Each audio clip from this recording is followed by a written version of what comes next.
Hi friends, আমি Somlata. The cake স্টোরিজের তরফ থেকে নতুন আরও একটা কেকের কাজ তোমাদের সঙ্গে শেয়ার করতে চলে এলাম।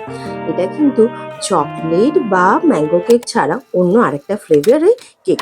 এটা কিন্তু blueberry with cream cheese frosting এর থিমের ওপরে কেক।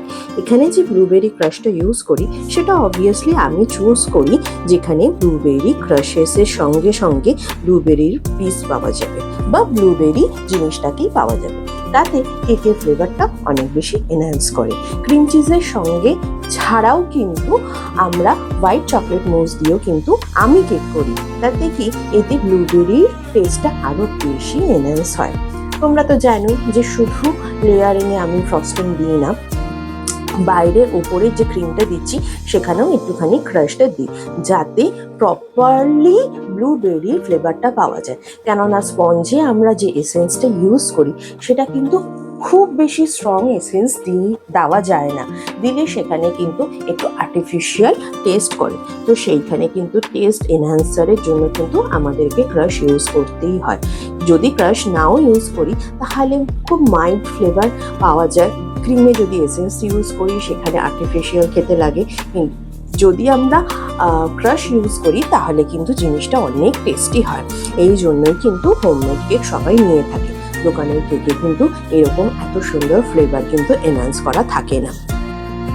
ক্রিম চিজ কেকের ক্ষেত্রে বলি বা হোয়াইট চকলেট মুস যেটার ক্ষেত্রেই হোক না কেন, এই কেকের ক্রিমের গুলোর ক্ষেত্রে কিন্তু টেক্সচারটা আলাদা হয়। একটুখানি কোনো কোনো ক্ষেত্রে একটু সগি টাইপের হয়, কোনো কোনো ক্ষেত্রে একটুখানি শক্ত হয়। ঠিক আছে, কেননা হোয়াইট চকলেট মুস দিলে ক্রিমটা আরও বেশি স্টিফ হয়ে যায়। তো সেখানে কিন্তু কেকের ফিনিশিং দিতে একটু সময় লাগে। আর যদি ক্রিম চিজ ফ্রস্টিং হয় সেখানে কিন্তু একটু ঢালা ক্রিম হয়, সেখানেও কিন্তু ফিনিশিং দিতে একটু সময় হয়।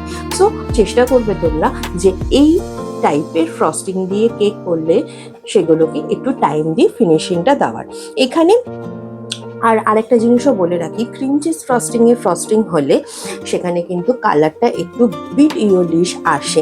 আর যদি হোয়াইট চকলেট মুস হয় তাহলে প্রপারলি হোয়াইটই আসে, যদি না তোমার হোয়াইট চকলেটটা ইয়েলো হয়ে গিয়ে থাকে। এটা একটু ডিপেন্ড করে। প্লাস এখানে খুব সুন্দর করে ফিনিশিং করারও চেষ্টা করেছি।